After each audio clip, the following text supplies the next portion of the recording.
Bincangan kami pada pagi hari ini berkaitan dengan apa yang terjadi di Tuban sepekan terakhir perang terhadap terorisme. Narasumber yang sudah kami hadirkan di sini adalah Karopenmas Humas Polri dari Divisi Humas Polri, Pak Kombes Rikwanto. Selamat pagi, Pak. Selamat pagi. Brigjen Rikwanto. Betul ya, Pak? Betul. Mohon maaf, Pak.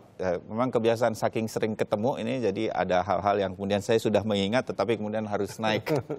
Kemudian Pak Irfan Idris dari BNPT. Terima kasih, Pak. Dan ini sahabat lama yang kali ini ketemu lagi. Sekarang kita sudah di Kompas TV. Siap. Pak Nasir Pak Abbas, dulu petinggi di JI atau Jemaah Islamiyah, dan sekarang banyak memberikan amatan mengenai terorisme. Apa yang terjadi di Tuban, Jawa Timur? Tadi dikatakan oleh Ketua BNPT, Pak Irfan, adalah semacam tindakan balas dendam. Nah, hal itu diketahuinya sebetulnya dari apa dan bagaimana? Jadi aksi yang terjadi di Tuban, di Lamongan, dan di wilayah lainnya seperti di Cilegon, ini aksi balas dendam betul pada satu sisi untuk membawa pesan bahwasanya mereka akan ada terus dan memerintahkan kepada jaringan-jaringan yang baru dengan yang memiliki semangat militansi yang tinggi, tetapi tanpa pengetahuan dan pemahaman yang komprehensif. Karena ini akan berlanjut, dan olehnya itu kita Badan Nasional Penanggulangan Teroris menyiapkan strategi dalam hal ini kontraradikalisasi dan deradikalisasi. Saya pikir kontraradikalisasi ini harus lebih diperkuat lagi. Memang role model yang dilakukan Indonesia dan dicontohkan oleh dunia lain bahwasanya deradikalisasi Indonesia sangat berhasil. Meskipun pada satu sisi ada beberapa pengamat yang tidak memahami program deradikalisasi, tetapi kontraradikalisasi terutama di dunia pendidikan. Kita lihat usia-usia muda yang ikut terlibat melakukan aksi-aksi bunuh diri, aksi teror, menciptakan sesuatu yang menakutkan. Ini kan dilakukan oleh usia muda.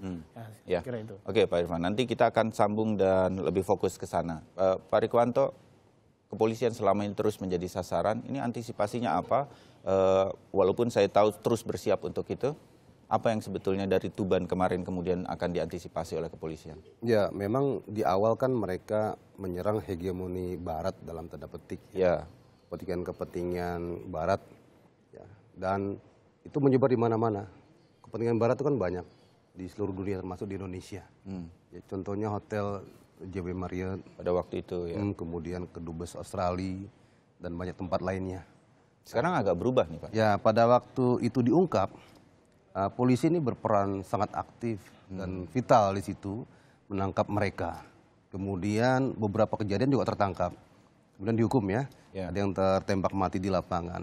Dalam perkembangannya kita mengembangkan konsep pencegahan lebih baik daripada kejadian. Ini kita aktif mencari sel-sel mereka dan menangkap mereka. Tentunya dengan tuduhan yang tepat. Ada pidananya di situ. Ini menjadikan kemudian objek-objek yang berbau Barat itu berubah menjadi sasarannya kepada kepolisian. Kepolisian dianggap menjadi bagian daripada Barat juga, togut juga. Nah, inilah menjadikan polisi sasaran bagi mereka. Dan kita juga tidak kecil hati ya. Itu sebuah risiko dari tugas. Kita juga tetap melakukan upaya-upaya agar jangan sampai mereka berkembang, kemudian melakukan aksinya dan menimbulkan korban.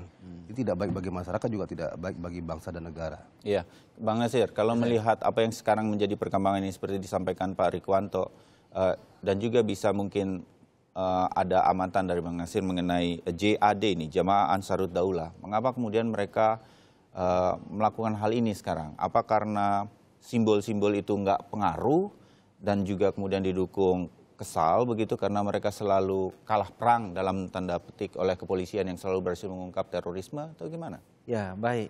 Kelompok JAD ini yang dipimpin oleh Aman Abdurrahman, ya dulunya mereka menamakan diri mereka Tauhid wal Jihad. Ya, Tauhid wal Jihad ini adalah bahasa lain itu mengkafirkan muslim yang lain. Artinya dia merasa dirinya paling benar, dirinya paling lurus, yang lain semua akidahnya salah dan keliru. Ya, bahkan berani untuk mengkafirkan orang tuanya. Awalnya itu sebelum ada ISIS. Sampai tahun 2014, ya sampai sebegitu. Ya, pada tahun 2014 saat ISIS mulai muncul, ya mereka ini sangat mendukung ISIS. Kenapa? Karena fahamnya sama. ISIS juga membunuh muslim yang lain. ISIS juga menganggap siapa yang tidak berbaiat kepada khalifah mereka, yaitu Abu Bakar Baghdadi, itu dianggap kafir dan boleh dibunuh. Begitu. Nah, JAD ini, pimpinan Aman Abdurrahman, sangat kuat meyakini hal tersebut. Ya, oleh karena itu mereka ya awal dari rasa pengkafiran dan permusuhan itu itulah yang kemudian ingin melakukan sama seperti yang di Syria sana, ingin bergerak ke sana atau melakukan hal yang sama. Nah, aksi-aksi yang belakangan ini kalau kita lihat ya dari bom Tamrin, ya kemudian di Cicendo, terus yang mereka juga merencanakan untuk bom istana, terus belakangan ini itu kalau kita melihat sasarannya itu tidak satu, polisi salah satunya, ya, polisi salah satunya. Di Cicendo bukan polisi, ya kan?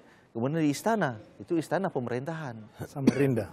Kemudian yang di Tamrin itu, ya yang juga diperintahkan oleh Aman Abdurrahman, ya mereka selain sasarkan polisi lantas yang ada di lampu merah itu, mereka juga meledakkan orang-orang yang berada di Starbucks, ya itu sasaran barat, ya. Nah belakangan ini ketika kita lihat yang terakhir di Tuban tersebut, ya mereka ada pesan dari orang-orang yang sudah ditangkap sebelumnya. Saya teringat dulu saya juga pernah memberi pesan, ya kalau misalnya saya tertangkap, apa yang harus mereka lakukan? Apa yang anak buah saya lakukan? Saya beri pesan kalau saya ditangkap, ya dokumen-dokumen di rumah, buku-buku di rumah itu segera dibersihkan. Orang rumah saya segera dipindahkan. Itu pernah saya pesan. Ya, tetapi mereka juga ada budaya seperti itu. Makanya kemarin ketika ada teman-teman mereka yang ditangkap oleh pihak kepolisian, ya pesan itu dijalankan, yaitu lakukan pembalasan, lakukan pembunuhan terhadap anggota polisi.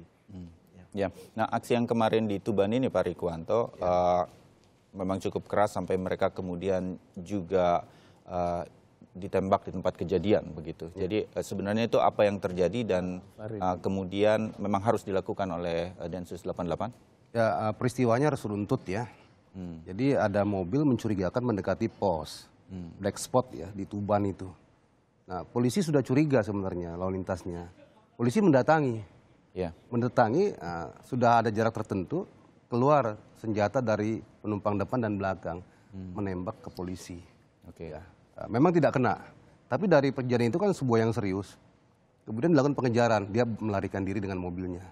Dilakukan pencegatan di daerah Jenu. Ya. Polisi mencegat karena larinya ke sana, dia berbalik arah. Akhirnya dikejar kembali, terjadi tembak-menembak di jalan. Sampai dia dalam titik tertentu dia berhenti di sebuah areal gudang, ada pemukiman juga, ada sawah, ada kebun. Mereka lari ke sana. Nah di sana berita sudah tersebar.